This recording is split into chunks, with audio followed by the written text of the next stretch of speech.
Welcome everyone, first of all, to the Latte Lounge.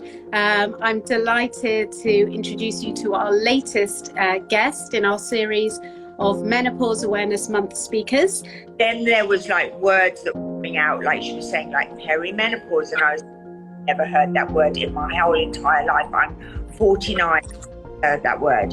So we run out of our eggs in the ovaries, and as a result, the hormones we produce, estrogen, progesterone and testosterone, also start to diminish. Really severely debilitating anxiety, panic attacks. I became more and more agoraphobic, wouldn't leave the house, completely stopped work. I had stiff joints, I was getting older, I was getting overweight, I looked terrible. I had all the symptoms, the low mood, the anxiety, the weight gain, the, sort of not sleeping.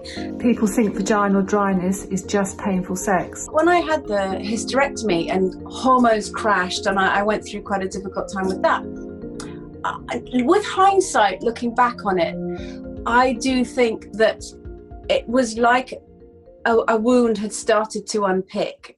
Hormone replacement therapy is really replacement of estrogen, which when a woman reaches menopause, falls rapidly within a few years to 1% of her premenopausal circulating level. So one survey was done recently, and 66% of women were offered antidepressants rather than HRT when they went to seek help. I mean, that's just so wrong, so wrong. If menopause is going to affect half the population, how can it possibly be that we've got so many people struggling? This just can't be right. The only way around this problem is education, respectful education. I think we all need to educate our doctors, we need to educate our friends, we need to educate our family.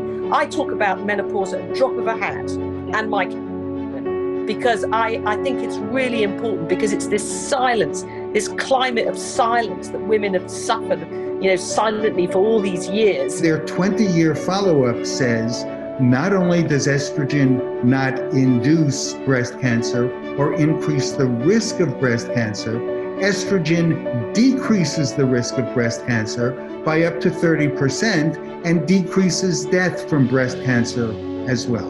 And I said to them, I am back on HRT. They said, yeah, that's fine. You're fine. So I think the correct answer to that, if you think you're at high risk, go and see a specialist who has an algorithm for estimating your risk and then advising on the management of that risk. And that each woman is different, and using these algorithms, we can individualize.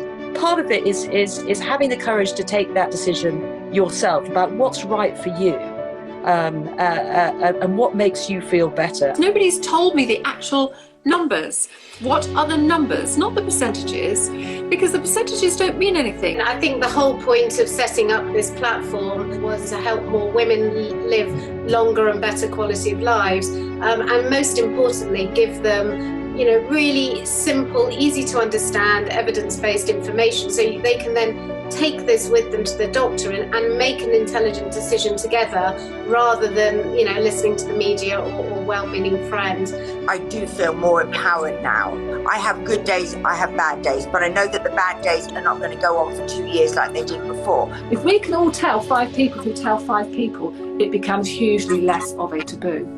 I believe that every woman deserves to have the right care and support at the right time. And I truly believe that we are going to be the generation that will make menopause matter.